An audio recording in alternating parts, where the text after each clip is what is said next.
Hello, and welcome to Papi Approved Movies. My name is Papi. And I'm Natalie. In our podcast, we'll review and critique my favorite PG-13 movies. Movies that I wasn't allowed to watch until I turned 13. Every week, Natalie and I will watch a new PG-13 movie. And I'll see if Papi's movies live up to the hype. Which, of course, they will. Today we're going to be watching The Count of Monte Cristo.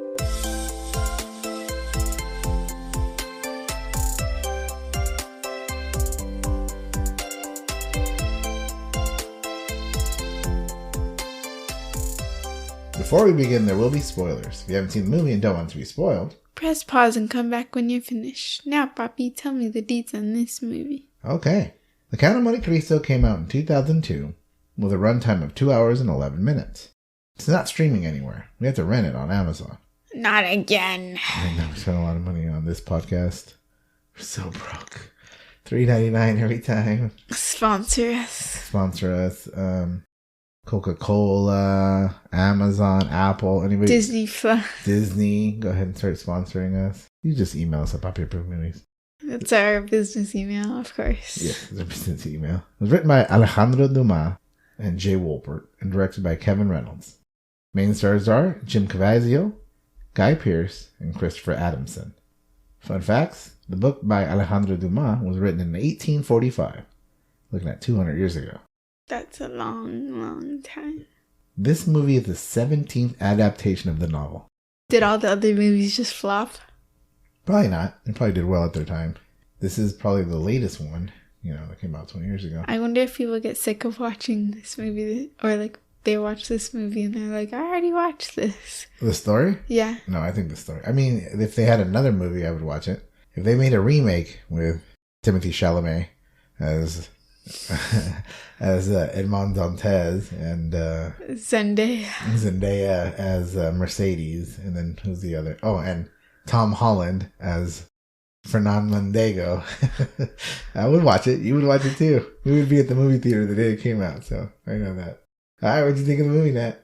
I liked it, but I did think at the very end it was like everything just fell in place, and it seems like he learned his lessons, but he kind of just got everything he wanted and then learned his lesson. Okay. So he didn't learn his lesson through the hardship, but just by getting what he wants? Yeah. Okay. All right. Anything else? No. What do you rate it? I gave it a 4 stars. 4 stars? That's actually pretty good. Usually you don't like movies. It kind of reminded me of the Pirates of the Caribbean. Yeah, because of swordplay and all that stuff. Yeah. Yeah. And the time period is around that time. And also too. kind of The Mask of Zorro. Yeah. I feel those three movies are kind of similar styles. They seem to be around the same time period. Yeah. Yeah. I like it. So it's obviously a timepiece. I love this movie. This movie's great. It's written by Alejandro Dumas, who wrote Three Musketeers, and that's my mom's favorite book, so she really loved that. I watched the Mickey Mouse one. That was a good one. It's a good one. There's a new one that came out that was really good. It was a Disney version. And then there was the one that came out that was choreographed by a kung fu star. So they had tons of awesome action. That would be cool. Yeah. Actually, we should try to see if we watch that. Maybe we'll put that on the list. Yeah. I think it's called Musketeer. I'll have to check it out. I'm sure there's plenty of movies already called The Three Musketeers or I bet you there's been 35 adaptations. I think Three Musketeers is the more popular. And I've only watched the Mickey Mouse one. It's a great one. And I don't even remember that one very much. Why don't we get into the recap? Okay. Movie begins with two Frenchmen when they land on Elba Island, the banished home of Napoleon. Napoleon. Where's that from? Teen Titans. Teen Titans Go. Edmond Dantes is the second mate on a ship, and Fernand Mondego is the rich son of a count. They're seeking help for their sick captain. During the night, Napoleon asks Edmond if he can deliver a friendly letter to a man named Mr. Clarion. Edmond agrees, while Fernand is watching. Monsieur Clarion. Monsieur Clarion. The next morning, Edmond and Fernand's captain dies, and they go back to their ship. When the ship gets to Marseille, Danglars, a first mate, rats Edmond out for disobeying orders. Danglars had forbidden Edmond to go seek help for his dying captain. Morel, the head of the shipping company, sides with Edmond and makes him the new captain. And Danglars is furious. Before we move on, so Edmond has He's referred to as 4 different names throughout the movie. They call him Dantes, his last name Edmund. We'll find out later they call him Satara. And then at the end, he's the Count of Monte Cristo. So we're just going to call him Edmund the whole time. Okay. So there's no confusion. Edmund runs off to tell Mercedes, his fiancée, about his captainship. He finds her with Fernand. Fernand's also in love with Mercedes, but Mercedes' heart is 100% Edmund's. Edmund tells her the good news, and Fernand seems jealous and leaves. That night, they are intimate. And appropriate! Fernand is definitely not a wingman. No, he's not a wingman. He's trying to take his wife away from him. Meanwhile, Danglars and Fernand get drunk together, and Fernand tells them about Napoleon's letter. The next day, Edmund is arrested for treason. He meets with the prosecutor, Monsieur Villefort. Villefort tells him that Danglars had reported him. Unbeknownst to Edmund, Napoleon's letter had planning information for its escape. Edmund didn't know because he couldn't read. He was just very innocent, just kind, but he should have known better.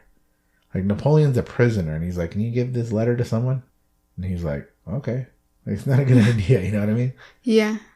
Villefort believes him and is about to let him go, but he changes his mind when he finds out that the letter was to be delivered to Monsieur Clarion. Clarion is Villefort's father. Dun, dun, dun. Yeah, because he was like, you can go now. And I was like, really? It was that easy? Yeah. End of story. The end. The end. That was a pretty good story. I like it. During the arrest, Edmund makes an escape and goes to Fernand for help. There he finds out that Fernand is working with Danglars. Edmund is deflated and that his friend betrayed him. He's apprehended and sent to prison. The prison's name is Chateau d'If. So what does that mean? I mean, the castle of the island of If. I guess that's the name of the island. If. If. De means of. So. And then when you put them together, you go D'If. Chateau d'If. Villefort tells Edmund's father and Mercedes that he is guilty of treason and murder, and that he's been executed. And Sophia told us about the murder part. I don't remember that they said he murdered someone. Where did that even come from? On the escape, maybe? When he escaped, he killed someone. But he didn't kill anyone, right? He didn't do anything wrong. Yeah. Chateau d'If is a torturous place, and he's losing faith. Everything is painful and hopeless. I always wondered why they didn't just kill him. But then I realized, it's more torture to just, trap him in there. But then, the whole thing was that this is where they send the prisoners that aren't guilty. They're just ashamed of them. Why wouldn't you just kill them and get rid of the evidence? Yeah, that is weird, huh? Maybe they just had this sense of morality that they didn't think they should kill them. Just torture them for their whole lives? But I feel like torturing them is worse than killing them. And that to kill them is less guilt. Yeah. And then what if they escape? I guess nobody escapes, right? Yeah, but the whole thing that it's this is where they keep the people they're ashamed of. Now we're going to torture you. What? Why wouldn't you just kill the people you're ashamed of? So the warden comes up and Edmund tells him, I'm innocent. And the warden's like, I know. Everybody here is innocent. I mean, if you were guilty, you would be in a prison somewhere else. But since you're here, they don't want you anywhere near this situation. So just kill them. So why not kill them? You're right. And then the torture might be the warden's joy. Yeah, that's just him being a psychopath. Evil. Yeah. So I don't know if the jail is torture itself, right? Yeah. Solitude but why not kill them? Especially if they have secrets. So Villefort, his future was going to be damaged if people found out that Clarion was going to get the letter. So why not just kill him? You're right. I don't know. It doesn't make sense why they wouldn't just kill them. Because killing them is just the easy way out. And why they didn't kill Napoleon. They just banished him to an island. Maybe they didn't believe. No, they had the guillotine at that time. Yeah. They probably would hang people publicly, right? No, the guillotine. You know what the guillotine is? Yeah, where they chop off your head. Yeah. So that was the whole French thing. That the guillotine's French. So that was that time. So why not just get rid of him? Or get rid of Napoleon. Why not kill all your prisoners? Just kill everyone. Yeah. Guys, murder is the answer. Murder is the answer. But then I guess there's a moral fact that they are innocent people. And then to kill. But it's not morally right to put them in jail and torture them. Take the torture aside because we don't know if that's just one crazy guy's job.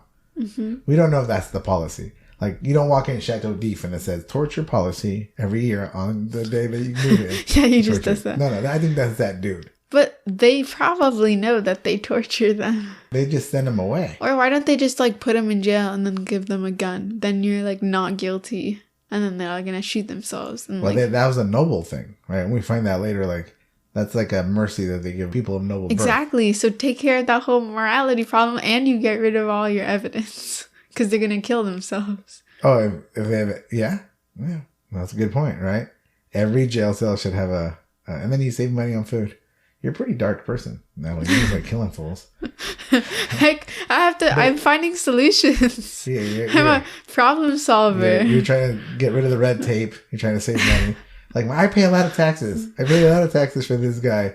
Put a gun with one bullet in there, and if he shoots himself, then you hear it go off, and you're like, oh, guy in jail cell 37, he's gone.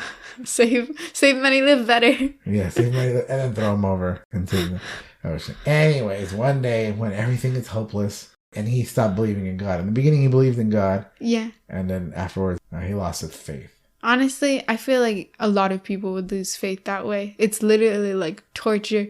Your life is in shambles and you think like, oh, someone's going to save me. And then after time, I feel like he just gives up. And I feel like a lot of people would be like that.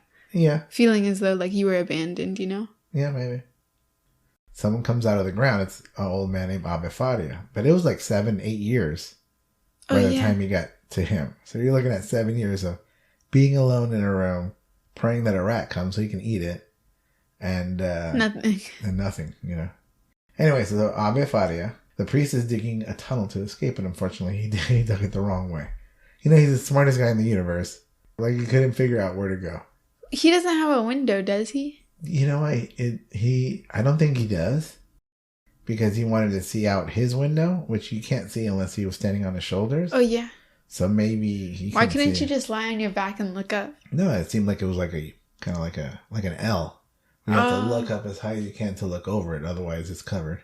That was so sad, too, because he's like, I haven't seen the sky in like 11 years or something. I'm like, imagine not seeing the sky for that many years. I think you guys wouldn't even care. You'd be on your phone. Do I have a phone?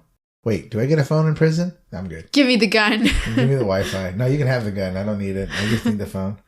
That's probably what a millennial privilege would be. Or a Gen Z, right? Yeah. That's the mercy. It's not a gun, it's a phone. That's the mercy. He gets in the carriage and it's a phone. He's like, thank you. Thank you. I was born in noblehood. This is worth it every day. Anyway, so he goes the wrong way. Fadia asks Edmund to help him dig. At first, Edmund doesn't want to. He has no faith. He's like, I don't want to do that. What am I wasting my time for? But then he changes his mind when Fadia tells him that he'll educate him as he helps. The digging and the lessons begin. Edmund learns different languages, history, economics, politics, and even hand-to-hand combat and swordsmanship. Where did he get all these books? That's a great question. And I do wonder if they gave him more of a mercy too because he's a priest. Yeah, that's true. Plus, if a priest asks like, oh, can I get some books? Then it's like, oh, that's pretty harmless. Just give him the books. Like, yeah.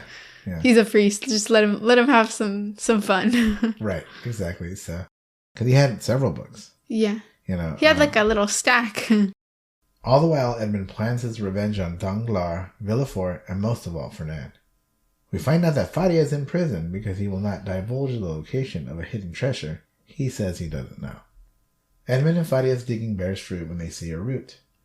They are maybe a month away from their escape. Just then there's a cave-in, and Fadia's crushed. Edmund takes his body out of the tunnel and into his cell. Right before he dies, Fadia gives Edmund the map of the hidden treasure. Fadia tells him to use it for good. Edmund says that he will not. He will use it for revenge. He never even lied to him. He's like, I will not, priest. I will use it for revenge. But the priest was like dying. Like, he couldn't be like, no. He did. The priest said, use it for good. He's like, I won't. I just won't. But it's not like he can retaliate. I mean, what are you going to say? He's dying, yeah. I mean, but the guy's like, all right. The guard comes in and finds Fadia dead. They put his body in a body bag. Edmund makes his move. He hides Faria's body in the tunnel and goes inside the body bag. When the guards take him outside, he takes the warden's keys and they throw him into the ocean. He escapes the body bag, kills the warden, and swims to the nearest island. See, right here he kills the warden. So, and he kills him. He does kill him. Like, it's not like self-defense. Not even a second thought. The warden was escaping towards the Chateau d'If. Edmund was going the other way, but he went back to kill him. So, I would say that's You could have just left him in the water. Could have just left him there. Or he would have been stuck on the mountain or on the cliff there. And just leave him. Maybe the guards would come out the next day with boats. But who cares, right? Because by then he's gone. Yeah, he would have been saved. The next morning, Edmund wakes up and runs into smugglers, kind of like pirates. The captain, Vampa, has a conundrum. One of his crew, Jacobo, has been stealing and he needs to kill him. But Jacobo's very popular and Vampa doesn't want to have new enemies. So Vampa makes Edmund find Jacobo. Edmund wins, but instead of killing Jacobo, he asks Vampa for mercy. Vampa agrees, and Jacobo swears his allegiance to Edmund. I am your man. That's what he tells him. What if Vampa was like, dang it, that was not a part of the plan. Like, he wanted that guy to be murdered. He didn't care. He just didn't want to look weak. That was his conundrum. Like, I don't want to kill him, but I have to. Because if I don't do so, then I'm going to look like a weak captain, and then the crew would just kill me. Oh, yeah. So it's not like he hated Jacobo. He just had to punish him. And the punishment is death. And then, unfortunately, he had to, you know? And then Edmund joins the smugglers with a new name, Zatara, which means driftwood, right? So, yeah, because he came, like, through the ocean. That's good. I never even thought of that. I just thought they just were making fun of him. Like, he's just a piece of garbage. But it makes sense. He did. He, like, drifted over to He drifted onto the island, like, what? Years later, Edmund has fulfilled his duty and has come back to Marseille. Duty. Jacobo joins him. He finds out that his father committed suicide after his supposed execution, and that Mercedes was married to Fernand only a month after he was arrested. Mercedes is now on his revenge list. Sounds like an Olivia Rodrigo song. Yeah. He finds out that Danglars is the head of the shipping company, and Villefort is chief prosecutor in Paris. Edmund and Jacobo get a boat and go off to the hidden treasure of La Isla de Muerte. No. That's not what it's called. La Isla de Monte Cristo. That's a different thing. Yeah, that's a different podcast. There they find chest and chest full of gold. Enough to make Edmund the richest man in the world. I always think it's funny whenever, like, they find a place that's, like, full of gold. And I always wonder how, like, people got all the gold there and, like, didn't get caught. The ships, big, gigantic ships, put them underneath. Wouldn't someone be suspicious? Like, why are there, like, 3 huge ships over in that one island? The ocean is vast. It's gigantic. You know, it's not like you can see it from the beach. Yeah. Edmund begins with buying a mansion and begins to execute his revenge plan. Edmund, now called, no more Zatara, the Count of Monte Cristo, the name of the movie, throws a huge party showing off his tremendous wealth. Dude comes in on a hot air balloon. Yeah. That's the way to make an entrance, you know what I mean? With fireworks, which is kind of dangerous. I know, because the hot air balloon's full of gas, right? Yeah. Then everything goes up in flames. What an entrance. He just falls down, on fire. He invites everyone to show off and gets the attention of his targets. He begins with buying banks and going after Fernand. Edmund wants Fernand to use Danglars as his only option for a shipping company, so he can trap them both. Then Edmund finds out that Mercedes and Fernand have a son named Albert. Also, this is kind of unrelated. When he was saying that he was going to make Mercedes, like, suffer, I kind of thought that he was going to, like, I didn't think that he was going to kill her. I thought he was going to, like, try to torture her by, like, saying, like, oh, I'm alive, but you can't have me now. Like, I thought that's what he was going to do. Oh, that's why he was showing off his riches? Yeah, that he was going to be like, you went with a rich guy because you didn't actually care about me and just wanted the money. You wanted money and it was all a facade. And then, like, look, now I'm rich and I have everything. And then, like, you can't have any of it because you betrayed me. I don't think he planned to kill anyone except for Fernand. But he was going to ruin her life at the same time. Yeah. So, I don't know. I don't think he was trying to kill anyone. Maybe he might kill Fernand. Maybe. I don't remember. Well, let's get to that part. We'll see. If you think, and I think that and if he I wanted also to kill figured, I didn't know if he wanted to kill Fernand, or I thought he would have put him in prison as well. Well, I think there was that. It was coming. So let's get to the end and let's see. We'll analyze it then. Anyway, so they find out he has a son named Albert. Edmund pays Vampa to hold Albert hostage so Edmund can come in and save the day in order to get close to Fernand. It works, and Albert invites him to the birthday party. Edmund goes and sees Villefort, Fernand, and Mercedes. Only Mercedes recognizes him, but he denies his true identity. I think that's so funny. It's like how in movies where like maybe a superhero like won't have a full face mask, they'll only have like the part covering their eyes, and everyone's like, who is that? But that's like him. Like everyone should have realized that it was him. They know his face. Fernand was also close with him for like the longest time. I'm gonna say there's a couple of reasons, and then the whole Superman situation, because the dude just takes off his glasses and he's Superman and no one realizes it. Right? But when you think of someone as like a bumbling idiot like Clark Kent, or someone below you, someone who's a poor beggar peasant type of person, you don't see them. That's kind of like the point. Like Fernand never saw Edmund. Mercedes did because she loved him. Villefort never saw Edmund. They saw a young, idiot, poor person. And I think they're so stuck up. Well, I kind of understand that Villefort doesn't like know him because he saw him for like 2 minutes before like banishing him, you know? But like Fernand, I guess what you're saying could be like, they weren't friends. He never thought of it. He was never his friend. Edmund thought that Fernand was a true and real friend. We realized that Fernand was just a jealous loser, right? And I could see him being so stuck up that he never even looked at him properly. Yeah, that's true. Is that a real excuse? No, they should have recognized him. But I think there is something to that. That someone below you, you don't even look at them. And Fernand really did all of this just so that he could have a girl because he couldn't get himself. I think... Like, he just couldn't pull a girl and, like, he wants to kill everyone. Fernand. It's weird because I thought Fernand would leave Mercedes once he had her. Yeah. Kind of like, I just want your toy. I want to play with your toy. Not that women are toys, but I want what you have. Yeah. At the birthday party, Villefort and Fernand scheme about stealing Edmund's money. That night, Danglars gets some men and they steal the gold off of Edmund's ship. It's a trap and Edmund is there with the police and Danglars is arrested. So Edmund catches him. He gets stuck in a rope and he's hanged. And then Edmund tells him, "It's me, Edmund." He cuts him down. He didn't intend to kill him. He could have killed him right there, right? Yeah. But before that, some chests are taken away to be given to Fernand. But the people who took the chest away are Vampa and his crew. It was all a part of my mysterious plan. Yep. Later, Edmund gets Villefort to admit that he wrongly imprisoned him, and then he and Fernand killed each other's fathers to get further politically. It's another trap, and Villefort is arrested. And this is the scene where he's thrown into the prison carriage, and there's the gun there with a bullet. Favorite scene in the movie. He's supposed to get a mercy. You get a mercy, you can kill yourself instead of going to prison, and then there's no bullet in the gun. Ooh, revenge.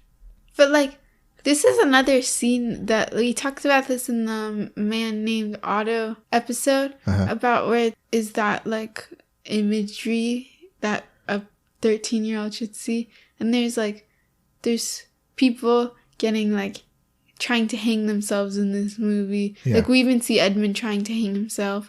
And someone putting a gun inside their mouth. And it's like, that's appropriate? Yeah, for a PG-13 movie. You think that the book isn't a children's book. Of course. I mean, I think if we read the book and you realize it's a book for adults, or you at the youngest, like a young adult, like 17, 18 years old. But we want to make this movie. See, the reason all movies are PG, you know why? For money. It's always about money, right?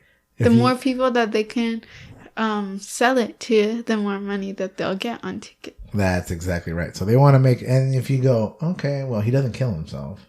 We don't see the gun go off. Maybe we can get away with a PG-13 rating. Nobody said F words or anything. There's no bad words in the whole movie, I don't think. I don't think so either. Yeah, I mean, they can almost make it a PG movie other than the fact that it's pretty mature. Yeah. I think they try to do, even the Three Musketeers, the cartoon movie, or the Disney movie that's with humans, it's PG. Because they want to make, as many kids and people to watch it as possible, so. It's always about the money. That night, Mercedes comes to Edmund, and they make love. Inappropriate! Inappropriate. Second time. They decide to run off together. She goes home, and Fernand is in tatters.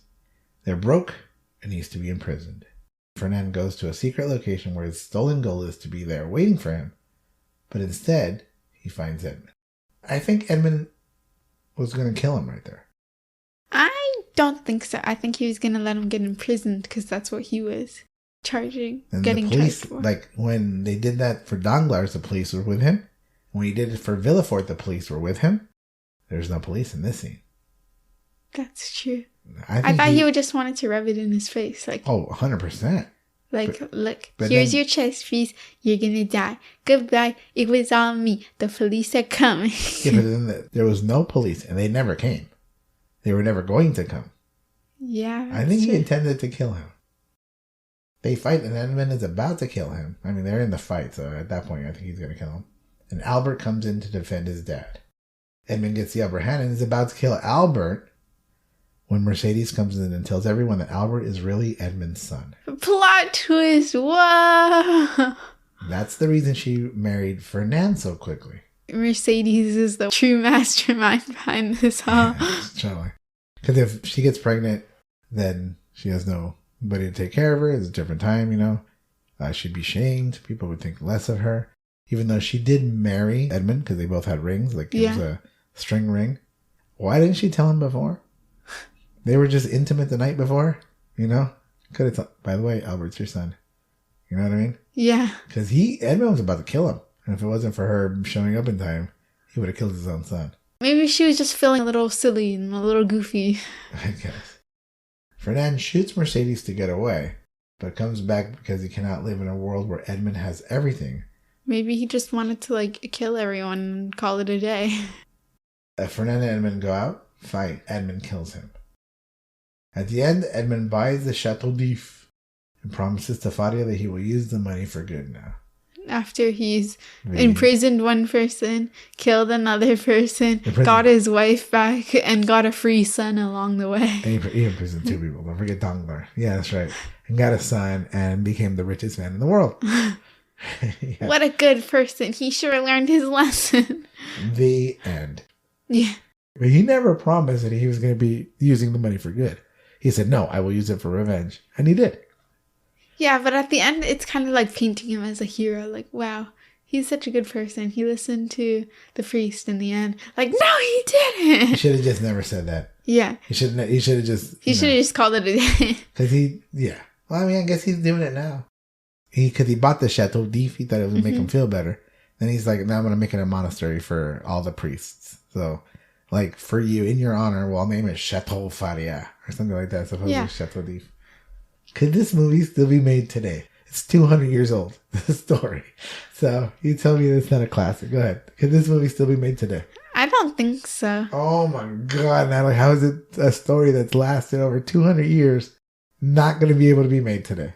Well, I guess there's not really any, like, specific phrases for, like, kind of the whole plot of, like, I'm going to do everything in my power to just steal your girl because I feel like it. And it's like, she's just an object in the movie. Like, I'm not even gonna lie. She did absolutely nothing except for, like, trick Fernand into having a baby with her.